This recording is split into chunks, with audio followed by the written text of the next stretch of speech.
Au travers de jeux sportifs ou encore dans leur potager, les enfants appliquent par exemple les mathématiques. Ici, pour la réalisation des sillons, des notions de géométrie ont été utilisées. Par exemple, le triangle, il devait faire 15 mètres. Mais nous, on a pensé que c'était trop grand, 15 mètres.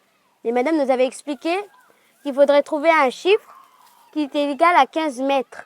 Du coup, dès qu'on a compris ça, on a essayé de chercher et j'ai trouvé 5. 5 fois 3 est égal à 15. Et du coup, on a fait 3 côtés de 5 mètres. Pour Tony et Noël, travailler dans leur potager, c'est aussi rappeler les bienfaits d'une consommation pays pour la santé et pour l'environnement. Il faut manger les légumes de chez nous parce que c'est naturel. Pas s'embêter pour aller acheter encore dans les supermarchés. Puis comme ça vient des autres pays. Ça n'arrivait pas à battre par avion. Ça pollue la planète. Weo, lui, retient que la ressource en eau est fragile, en particulier sur Négoné. L'eau, ça vient de la terre.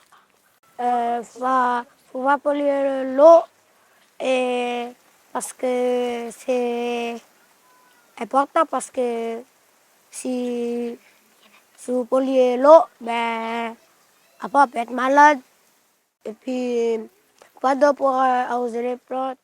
Pour leur institutrice, qui constate que les classes de Négoné se vident, apprendre d'une autre manière, c'est aussi trouver du plaisir dans cet apprentissage. Et ainsi, tenter de maintenir les effectifs sur Négoné. Tout au long de l'année, nous avons travaillé sur ces projets-là, sur ce type d'organisation.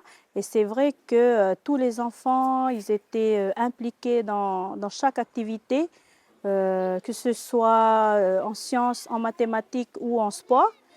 Tous les enfants étaient là, étaient présents. Il y a de moins en moins d'absence.